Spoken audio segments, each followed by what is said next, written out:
We're back.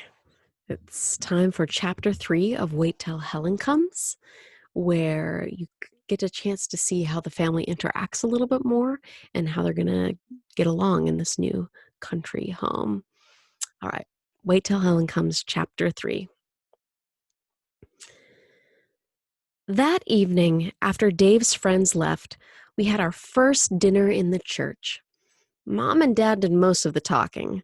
They didn't make much of an effort to involve us in the plans they were making for their art projects. While they chattered about craft fairs and galleries, Heather picked at her food as if she expected to find crushed glass or rat poison hidden in it, and Michael described the huge centipede he'd caught in his bedroom, ignoring my pleas for him to talk about something less disgusting. How can a person enjoy eating spaghetti when her brother is babbling about a hideous million-legged creature over 4 inches long? As we were finishing our dessert, Mom suggested going for a walk before it got dark. Naturally, Michael suggested a tour of the graveyard, and everyone but me agreed. As they got ready to leave, I considered staying home and washing the dishes, but then I decided it might be worse to be all alone in the house. Reluctantly, I followed them out the back door and down the brick path to the graveyard. The sun was hovering on the mountaintops, and a tall oak tree at one end of the graveyard sent a long shadow over the grass toward us. As we entered the gate, a flock of crows rose from the oak and flew away, cawing loudly as if we were trespassers. Caw, caw, caw.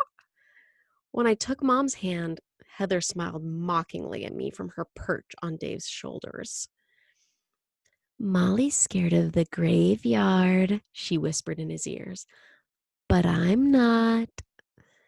To prove how brave she was, she slipped down and ran ahead of us. Scrambling up on a tombstone, she spread her arms. "Look at me, Daddy! I'm an angel!" "Hey, get down from there!" Dave grabbed her. "These are too old for you to climb on, honey. They could topple right over." "I was just playing." Heather tugged at his beard, trying to braid it around her fingers. "At least I'm not a scaredy cat." While Dave was occupied with Heather, Mom turned to me and put her arms around my shoulders. "See how peaceful it is, Molly? There's nothing frightening about an old graveyard." She hugged me close. I didn't say anything, nor did I try and pull away. Instead, I snuggled closer, feeling safe as long as I could feel her warm body next to mine. "Hey, what's the matter, Molly?" Dave smiled at me over Heather's dark head. "Do you expect to see a ghost?" Embarrassed, I forced myself to laugh. "Of course not. I'm just cold, that's all." And it was true. The sun had slipped down behind the mountains, taking the warmth of the day with it. A little breeze brought the chill of the night with it as it tossed the heads of the Queen Anne's lace blooming all around us. "Look," Michael called to us from the other side of the graveyard. "A whole family named Barry is buried here." He waved his arms at a cluster of tombstones guarded by a solemn marble angel. "This must be the berry patch." Everybody laughed at his joke but me. It didn't seem right to call out the names of dead people, especially if you were laughing. Uneasily, I followed Mom toward the angel, but I wanted very badly to go back to the church. "Listen to this," Michael said. "Ada Barry, beloved wife of Edward Barry, April 3rd, 1811 to November 28th, 1899. Not dead, only resting from life's weary toil." And here's her daughter, see? Susan Barry? June 10th, 1832 to December 30th, 1835. A little lamb in the hands of the Lord. And over here... "Oh, stop, Michael, stop." Mom pulled him away from the tombstone of another Barry child. "That's too sad. Don't read any more." "I thought that was such a peaceful place," I murmured. "Well, it is." Mom's voice wavered, though, and she looked past me at the sky where the first stars were beginning to glow. "But don't you want to know how they died?" Michael asked. "Little kids like these probably died from smallpox or diphtheria, even measles. And this one right here, Adam Berry, died in 1863, and he was 21. He probably got killed in the Civil War. A Yankee soldier, just think of that. It's getting dark, I said, pointing out the obvious. Why don't we go back to the church? Yeah, Mom agreed. The mosquitoes have found me. Where's Heather run off to? Dave scanned the graveyard, growing so dark now that everything was gray and indistinct.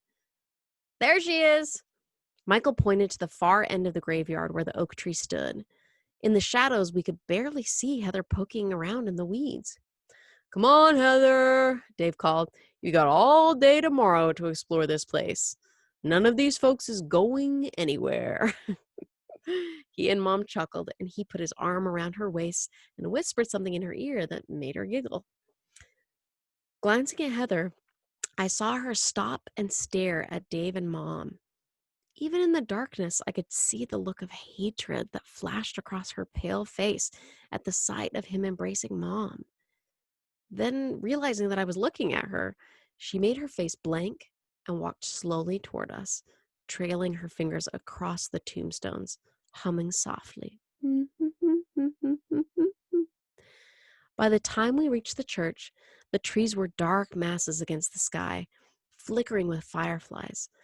And above us, the sky was studded with stars, and a crescent moon barely clearing the oak tree. Look at that. Mom paused on the back steps, her head tilted back. I'd forgotten how many more stars you can see when you get away from the city. Oh, there's the Milky Way and the Big Dipper, Michael said. Oh, and the Little Dipper, too. Oh, and the North Star? Dave pointed at something that only he could see. If you're interested, Michael, I've got some astronomy books we can look at. While Mom and I washed the dinner dishes, Dave got out a book and sat down at the kitchen table to explain one of the star charts to Michael. Finding herself with nothing to do, Heather climbed into Dave's lap and did all she could to make it impossible for him to talk to Michael. I'm sleepy, Daddy, she whispered. I want you to put me to bed. Is your room all ready? Dave asked. Yes, but I don't want to sleep there. She peeked at me and then tugged at Dave's beard. Why not, honey? He asked, gently freeing his beard. Because of her. Heather looked at me again and snuggled closer to Dave. I don't want to sleep with her. Mom and Dave looked at each other and sighed, as if they'd been expecting something of this sort. Molly's your sister now, Heather, Dave said patiently. Sisters always share. Heather stuck out her lip and managed to squeeze a few tears out of her big, sad eyes. She's mean to me. Oh, Heather, Mom said softly. Molly's not mean to you. When Mom tried to touch Heather's shoulder, she jerked away as if Mom had intended to hurt her. You leave me alone, Heather cried. You're mean too. I hate you both. And him too. She glared at Michael, then turned to Dave. I don't want to live here with them. I want my own mother back. There was a little silence in the kitchen, which made all the night noises, the crickets and the frogs and the wind in the leaves, seem louder. No, honey. Dave stood up with Heather in his arms. Daddy'll tuck you in and tell you a little princess story. Wouldn't you like that? Heather buried her face in his neck, but as he carried her out the door, she looked at me and stuck her tongue out. Just ignore her, Molly, Mom said softly. It's been a long day and we're all tired. You always make excuses for her, no matter what she says or does. I flopped down in a chair beside Michael. She's spoiled rotten. Oh, Molly, can't you be more understanding? Mom looked at me sadly. She's such an unhappy girl. That doesn't give her the right to make us miserable too. And the only thing that would make her happy is for you and Dave to split up. Can't you see that's what she wants? Mom shook her head. That's a terrible thing to say, Molly. I'm ashamed of you. Molly's right, Michael said. Heather hates us. She's never going to be happy living here. If we can love her enough, she'll change, Mom said. I know she will. Michael and I looked at each other and shook our heads. Why couldn't Mom face the facts? You two could try a little harder, Mom added in a crosser voice. You've never really given her a chance, always running away from her and teasing her and making her cry. Mom, that is not fair. I jumped to my feet, ready to run to my room. I've tried and tried and tried, but she twists everything I do all around and lies, and then you believe her and not me. Mom turned her back and leaned on the sink. Just try harder, Molly, please. She kept her face hidden as she spoke, and I realized that she was crying. Running to her side, I put my arms around her and hugged her tightly, pressing my face into the little hollow beneath her collarbone. Okay, Mom, I whispered, trying hard not to cry myself. I'll try some more. Mom hugged me fiercely. I'm sorry, Molly. I know you've tried. I'm just so discouraged. I thought by now that Heather would be happier with us. But sometimes I'm afraid you and Michael are right. She doesn't want my love.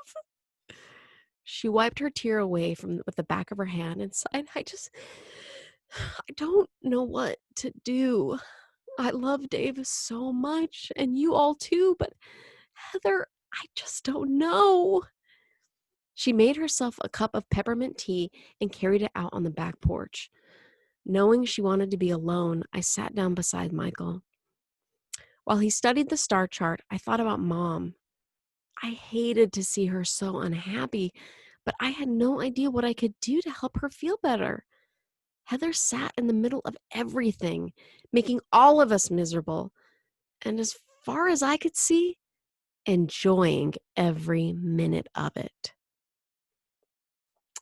End of Wait Till Helen Comes, Chapter 3.